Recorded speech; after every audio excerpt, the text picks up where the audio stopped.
El sistema educativo se encarga de reforzar una terrible falacia profundamente enraizada en el inconsciente. Tiene que ver con lo que Freud llama el principio de realidad y la estructura simbólica, cultural, jurídica, que permite que el superyo refuerce su autoridad y ejerza poder sobre la psique y los cuerpos, un biopoder como lo llamaría Foucault. Ya desde el sistema educativo se plantea la absoluta falacia de que el orden solamente es posible cuando existe una autoridad altamente centralizada y una forma de poder a la cual se debe obedecer unilateralmente, sin quejas, sin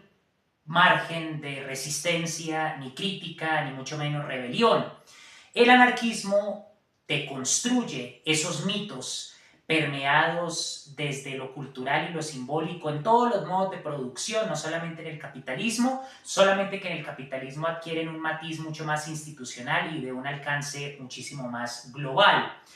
En términos kantianos, cuando Kant escribe respuesta a la pregunta ¿qué es la ilustración?, Kant diferencia entre los menores de edad y la mayoría de edad, que es el prototipo del hombre ilustrado que es capaz de gestionar su propia vida, utilizar la razón para guiarse, y esa autogestión del hombre mayor de edad, prototipo de la ilustración, lo podemos trasladar en términos anarquistas desde una crítica a la modernidad fallida de la ilustración como esa capacidad de autodeterminación sin depender de una autoridad centralizada y de un poder estricto al cual se debe obedecer, sea la iglesia, sea el Estado, sea cualquier otro tipo de autoridad, el capital en la relación social con el trabajo asalariado, en cualquier espacio, en la fábrica, la empresa o el colegio. Los individuos deben luchar activamente por afirmar su derecho a autodeterminarse, a tomar las riendas de su existencia, y también se establece un puente en ese sentido con el existencialismo sartreano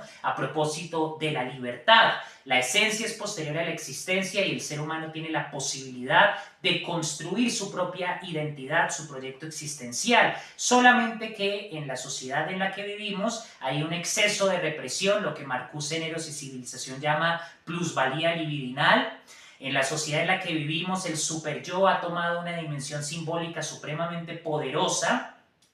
y al mismo tiempo hay unas condiciones materiales económicas relacionadas a la necesidad de vender la fuerza de trabajo a cambio de un salario, la necesidad de pagar todo tipo de deudas e impuestos que son ley por una clase política parasitaria que no justifica sus decisiones administrativas, económicas, recaude impuestos, pero utiliza ese dinero primero para robárselo en los casos de corrupción, segundo para alimentar los bolsillos de congresistas y senadores que activamente legislan para favorecer a la clase capitalista y para precarizar las condiciones de vida del resto, que es la gran vasta mayoría de la población.